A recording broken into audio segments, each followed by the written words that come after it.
पहले इंडिया में internet free हुआ करता था, लोगों को 2 GB फ्री में इंटरनेट दिया करता था और यहाँ पे जब 200 के भी स्पीड आती थी, जबकि दुनिया में 5G भी लॉन्च हो चुकी है। तो ट्रांजेक्शन के हिसाब से इंडिया बहुत आगे निकल गई। ऐसी अब जो छोटे छोटे शॉपकीपर्स हो गए वो भी यूज़ कर रहे हैं और ठेले वाले भी आप हो गए इंडिया में, वो भी वही एप्स यूज़ कर रहे हैं। लोकल ट्रांसपोर्ट पे थी, निमरा हर तरफ गंदगी के ढेर, बदबू इतनी बुरी कि बंदा कहता है कि मैं टिश्यू पेपर का पूरा वो रोल भी अपने नाक को लगा लूं। ये शहर का हाल है जिसको हम लाहौर कहते हैं और लोग कहते हैं जिन्हें लाहौर नहीं वेख्या जमिया नहीं, मैं कहता जमुना नहीं, जिन्हें लाहौर वेख्या मर के ही जाएगा। तो इतनी बदबू, मैं कहती हूँ अगर कायदे आजम वो कहते हैं पाकिस्तानी हो, ये कि इससे सुथरा पाकिस्तान तो मैं 1947 में दे के गया था। इंडिया की यूपीआई ऐप ने जो है वो अपना भी रिकॉर्ड तोड़ दिया है ट्रांजैक्शन करने में।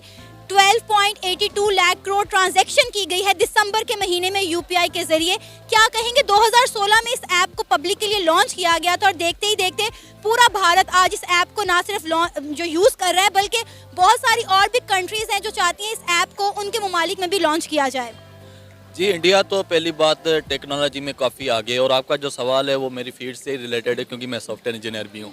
तो इंडिया काफ़ी आगे निकल चुके हैं टेक्नोलॉजी के हिसाब से क्योंकि उन्होंने काम किया है, उन पे उन्होंने यूज़ किया है। अब आप देख रहे हैं कि पहले इंडिया में इंटरनेट फ्री हुआ करता था, लोगों को 2 GB फ्री में इंटरनेट दिया करता था और यहाँ पे जब 200 के भी स्पीड आती थी, जबकि दुनिया में 5G भी लॉन्च हो चुकी है। तो ट्रांजेक्शन के हिसाब से इंडिया बहुत आगे निकल गई। ऐसी अब जो छोटे छोटे शॉपकीपर्स हो गए वो भी यूज़ कर रहे हैं और ठेले वाले भी आप हो गए इंडिया में, वो भी वही एप्स यूज़ कर रहे हैं। जबकि यहाँ पे किसी अच्छे अब लाहौर में ही आप देख लें, किसी अच्छे एरिया में, कराची को पकड़ लें, काफ़ी मैदान में 50% लोगों को पता ही नहीं कि ऑनलाइन ऐप्स यूज़ कैसे करते हैं, क्या होती है, पेमेंट कैसे करते हैं। काफ़ी ऐसे मॉल्स वगैरह में आप जाएँ जहाँ पे ऑनलाइन पेमेंट भी नहीं होती।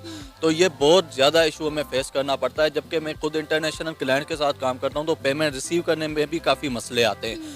जैसे कि आप पेपाल पकड़ ले, दुनिया का पहला नंबर फर्स्ट पे है पेमेंट ट्रांजैक्शन के हिसाब से, वो पाकिस्तान में नहीं है।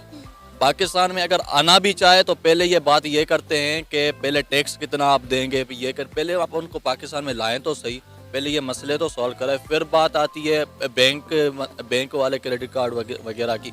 अगर हम अपना बैंक अकाउंट किसी इंटरनेशनल किसी कंपनी के साथ अटैच करते हैं तो जो पेमेंट हम रिसीव करते हैं उसमें काफ़ी मसले आते हैं, कभी कभार पेमेंट फंस भी जाती है और जब सपोर्ट पे कॉल करो तो वो 2-2 घंटे तक कॉल लगी रहती है, कोई उठाता नहीं है। कोई अगर कॉल उठाए वो कहता है कि मसला आप सॉल्व कर लेंगे, लेकिन काफ़ी दिन तक वो सॉल्व नहीं होता। जबकि ये ऐसे मसले हैं जो शायद 1-2 घंटे तक सॉल्व होनी चाहिए।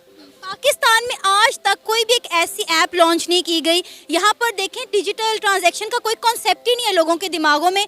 इवन के अभी तक यहाँ पर कैश इतना ज़्यादा यूज़ होता है, इवन के लोग छोटी छोटी अमाउंट निकालने के लिए बार बार एटीएम के चक्कर निकालते हैं और अक्सर या तो उनकी अमाउंट एटीएम में फंस जाती है या ट्रांजैक्शन होती नहीं है या फिर उनके साथ कोई हादसा पेश आ जाता है। बिल्कुल ऐसी बात है। अभी रिसेंटली मेरे साथ एक सीन हुआ था कि मैंने ट्रांजेक्शन की थी जेज कैश के थ्रू। अच्छा, ट्रांजेक्शन आगे पहुंची नहीं थी और मैंने जब उन्हें कॉल की वो कहते हैं कि ट्रांजेक्शन फंस गई है, ये आपको 15 दिन तक क्लियर हो जाएगी। अब 15 दिन तक मैंने कोई इंपॉर्टेंट ट्रांजेक्शन करनी हो और बैकएंड में मेरे पास पेमेंट ना हो तो मैं क्या करूं? मैं वेट तो नहीं कर सकता 15 दिन, मतलब इतना स्लो है। मैंने उन्हें कहा कोई सिस्टम आप बना ले कि आप कोई जल्दी एक सिस्टम सॉल्व कर ले, अगर आपके पास बग है सिस्टम इस तरह का तो आप सॉल्व कर ले। वो भी उन्होंने नहीं किया, फिर वेट ही करना पड़ा कोई। आप माशाल्लाह से सॉफ्टवेयर इंजीनियर हैं, आपको क्या लगता है क्या वजह है कि पाकिस्तान में डिजिटल ट्रांजैक्शन का कॉन्सेप्ट अभी तक लोगों के दिमागों में क्यों नहीं आया? Lack of technology in the Pakistan में बहुत ज़्यादा टेक्नोलॉजी की लेकनेस है और यहाँ पे इतना ज़्यादा उनको ना देखा भी नहीं जाता टेक्नोलॉजी को। पहले अगर आप देखें कोई बात भी नहीं करता था, फिर जब पीटीआई आई है तब थोड़ा बहुत शऊर लोगों को आया है कि चलो वो काम कर रही है, काफ़ी जगह पे इन्वेस्टमेंट किया है। अगर हम इस इंडिया की यूपीआई ऐप के बारे में बात करें तो इससे इंडिया की इकोनॉमी को कितना बूस्ट मिला है? बहुत ज़्यादा बूस्ट मिला इकोनॉमी को, क्योंकि जैसे ही आप ऑनलाइन ट्रांजैक्शन करते हैं तो आपके इकोनॉमी को बहुत बूस्ट मिलता है। इंडिया की यूपीआई ऐप ने इस साल, जो पिछला साल गुजरा है 2022 दिसंबर में, अपना भी रिकॉर्ड तोड़ दिया है। इतनी ज़्यादा ट्रांजैक्शन की गई हैं, ऑलमोस्ट 12.82 लाख करोड़ ट्रांजैक्शन की गई है यूपीआई के ज़रिए। क्या कहेंगे आप इस हवाले से कि इंडिया ने जो है अपने आप को इतना ज़्यादा जो है वो डिजिटलाइज कर लिया है? ये वाकई में अगर देखा जाए तो बहुत ही अच्छा ना किसी भी कंट्री के लिए, अगर वो खुद ही डेवलप करते हैं कोई भी एप्लीकेशन, कोई भी प्लेटफॉर्म, वो अपनी आवाम के लिए लेके आते हैं और आवाम भी अच्छा रिएक्शन देती है, तो ये बहुत ही अच्छा। है यूपीआई। यूपीआई जब बनाया गया तो बहुत कामयाब रहा, बहुत सक्सेसफुल रहा, बहुत से ममालिक ने इसको लेने के लिए अपील भी की, डेस्परेटली रिक्वेस्ट भी की। अब एक खबर सामने आ रही है कि सऊदी अरेबिया और बहरीन भी चाहते हैं यूपीआई को अडॉप्ट करना, यूज करना। क्या समझते हैं इसके बारे में? आप क्या कहेंगे कि भारत की अगर टेक्नोलॉजी की बात की जाए तो all over the world famous भी हो रही है और दुनिया चाह रही है कि उसे अपने मुल्क में भी लॉन्च किया जाए। इस चीज को आप पाकिस्तान के साथ कैसे कंपैरिजन कर सकती हैं? यार सवाल पूछो, पाकिस्तान के साथ कंपैरिजन ना पूछो, ये सवाल के साथ ज्यादती कर रही हूँ।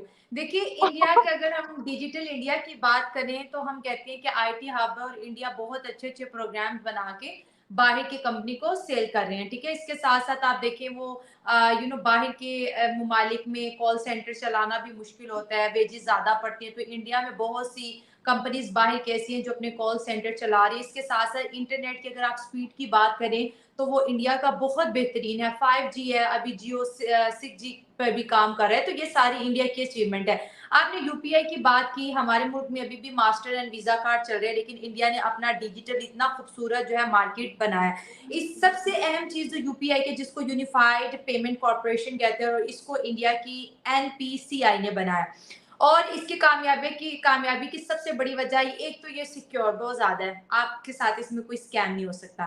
सेकेंड चीज ये है कि 24/7 मतलब कि 24 घंटे और हफ्ते के 7 दिन ये जो है ना काम करता रहता है, आप इससे जो है ट्रांजेक्शन कर सकते हैं। अब इसमें बैंक की बात करें, अब जैसे मेरा जो बैंक है उसमें हार्डली कोई 18 बैंक है जो ऐप मैं यूज करती हूँ, उसी के बीच में ट्रांजेक्शन कर सकती हूँ, लेकिन यूपीआई में 382 बैंक इस वक्त रजिस्टर है, मल्टीपल अकाउंट है इसमें, पर्सन टू पर्सन आप डील कर सकती हैं एंड पर्सन टू मर्चेंट भी आप डील कर सकती हैं।